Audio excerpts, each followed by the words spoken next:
Route à la mer. Principe de remise en forme communautaire pour une république saine à l'ère du numérique. Un projet porté par l'association Fitness Wellbeing. Je suis le docteur Kamgang Arthur.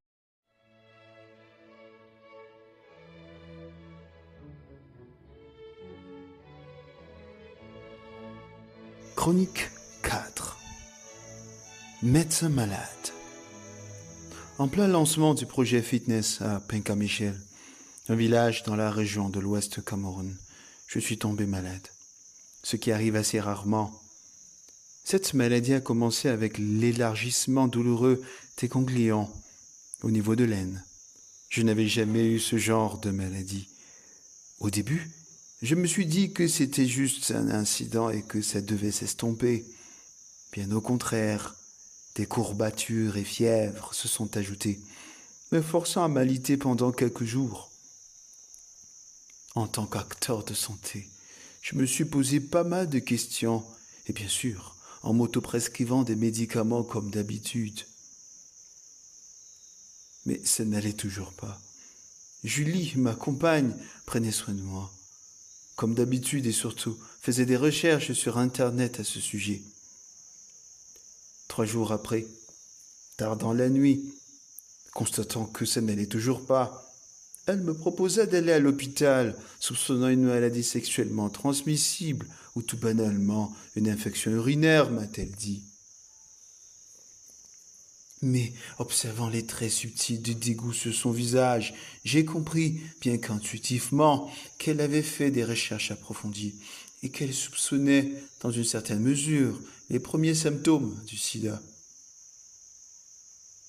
L'hôpital, c'est un endroit que j'ai toujours évité pour plusieurs raisons. Pour vous l'avouer, je n'en suis pas particulièrement fan. De plus, je n'ai aucunement envie de me mettre à nu devant un confrère pour déclarer mes vulnérabilités. J'étais loin d'être préparé à faire face à leurs airs critiques, me rappelant une cour d'appel de justice. Cette nuit-là, je rejetais avec acharnement toutes ces propositions allant dans le sens de me rendre à l'hôpital, sous prétexte que nous n'avions pas d'argent. C'était vrai, mais ce n'était pas la vérité, puisque je ne voulais pas aller à l'hôpital de toute façon. À chaque confrontation, je faisais semblant de dormir pour éviter le sujet, et je pense qu'elle le savait, ou juste un autre tour de mon esprit momentanément tordu. Voici quelques éléments de cette discussion intime avec moi-même. Ces hôpitaux, avec leurs odeurs infâmes, non, je n'en veux pas. En plus, un personnel grincheux à l'accueil. Mais de quoi parle cette femme? Sans compter le regard critique des confrères, ça jamais. Moi, le fondateur de Fitness, un projet de santé et de bien-être pour les citoyens. Que diront-ils si j'ai des maladies peu pieuses? De plus, j'ai beaucoup de confrères jaloux. Ils peuvent même m'empoisonner. J'avais un tas de réflexions tordues dans ce genre et nuageant mon esprit, jusqu'à ce qu'un autre vent de questions ne vienne s'interposer. De quoi as-tu peur, Tonman? C'est trivial. Tu crains le VIH? Non, et c'est encore. Mais je serais sous antirétroviraux à vie, confiné sur un lit et amaigri.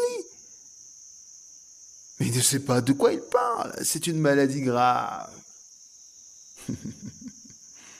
T'es sérieux, mon petit? T'as peur des dires du monde si tu as effectivement le sida, toi, un grand docteur. Voilà! C'est ainsi qu'il s'est mis à pleuvoir dans mon imaginaire. En effet, j'avais beaucoup plus peur de ces expressions critiques et subjectives émanant de mon esprit que celles objectives provenant du monde réel. Après un certain moment, Des arguments plutôt convaincants ont émergé comme des rayons lumineux, transperçant cette ambiance orageuse, pessimiste et abyssale de mon esprit. Hé, hé, ne sombre plus, ne sombre plus. Te souviens-tu comme tu rassures souvent tes patients? Cette fois-ci, voyons si tu es convaincu de tes propres vannes. Si tu as le VIH, tu ne seras pas la première personne. Relativise, Donman. Et si c'est le cas, cela t'aidera à prouver la gloire de Dieu à travers ton projet. Donc ressaisis-toi, c'est peut-être la meilleure publicité, tu sais.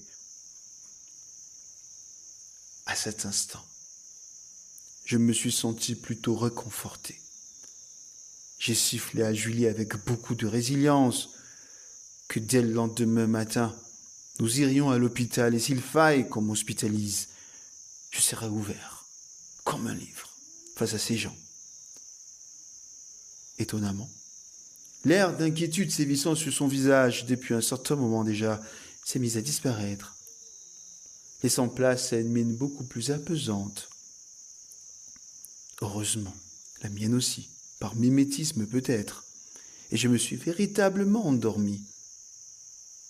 Le lendemain, je me suis senti beaucoup mieux. Plus objectivement, je n'avais plus de fièvre, et les ganglions avaient considérablement régressé. À ma connaissance médicale, plus besoin de visiter l'hôpital en urgence, surtout que nous n'avions plus d'argent. Juste après, un autre phénomène remarquable était le fait de retrouver des éléments de mon style de vie dans ma mémoire comme par téléchargement, pouvant mieux expliquer la cause de la maladie. Des entraînements répétitifs et acharnés de sport à vélo sans échauffement préalable. Cela suffit pour bloquer progressivement la circulation lymphatique de la région du périnée vers la région de l'aine et ainsi entraîner la stagnation de fluides du corps à l'intérieur des ganglions de cette région. Bienvenue les infections. Tel était mon cas, vu que je commençais mes journées à vélo sur une chaussée montante sans être véritablement échauffé.